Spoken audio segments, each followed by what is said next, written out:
欢迎来到巴巴娱乐呀频道，请订阅频道，所以大家不要错过当天最热门的新闻。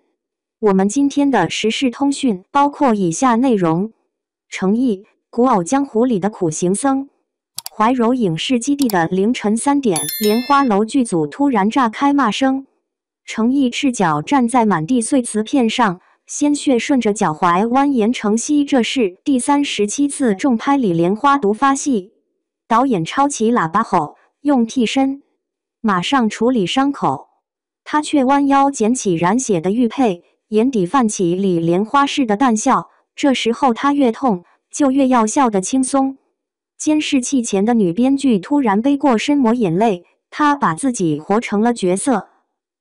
横店群演17的戏痴。2011年的横店，20岁的傅诗琪诚意原名缩在唐宫美人天下片场角落。他刚因腰板太直不像太监被副导演骂哭，此刻正捧着演员的自我修养做笔记，书页间夹着张皱巴巴的北电落榜通知单。群头扔来盒冷掉的盒饭，小傅去给主演当人肉背景，1天80。这个江西小镇青年在横店留下无数复式传说。为演好尸体，躺在曝晒的青石板上3小时，皮肤烫出水泡不敢动。当武替从3楼摔下，左肩脱臼自己接回去继续拍。最穷时睡在景区长椅，凌晨被保安驱赶就躲进公厕背《红楼梦》台词。某天王的女人剧组，于正偶然瞥见这个死尸专业户，别人躺尸双目紧闭，他却让眼皮微微颤动，仿佛魂魄未散。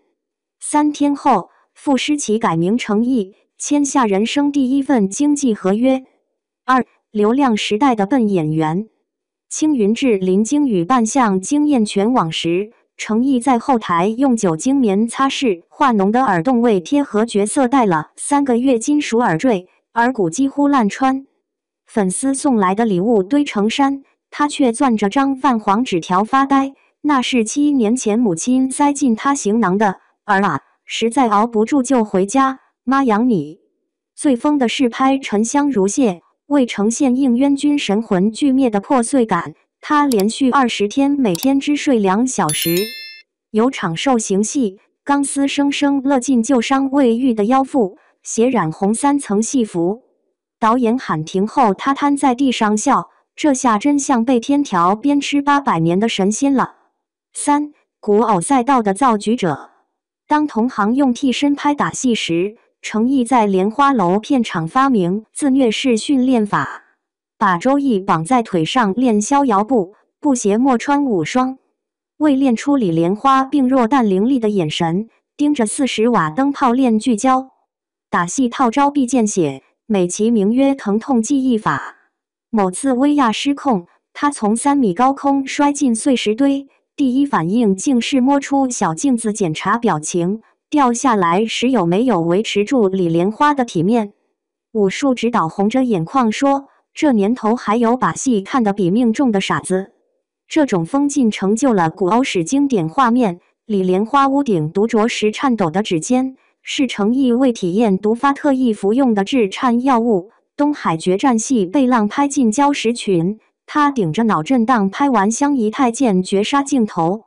观众不知道的是，杀青后他独自去普陀山禅修半月，只为洗掉角色附体的悲怆。我不是明星，是手艺人。今年白玉兰奖后台，诚意的深蓝西装被扒出是2年前旧款。候场时他躲在消防通道背英雄志台词，被清洁工撞见也不恼，反帮着收拾纸箱。主持人问转型心得，他指着大屏上的李莲花剧照，角色会老，但戏魂常青。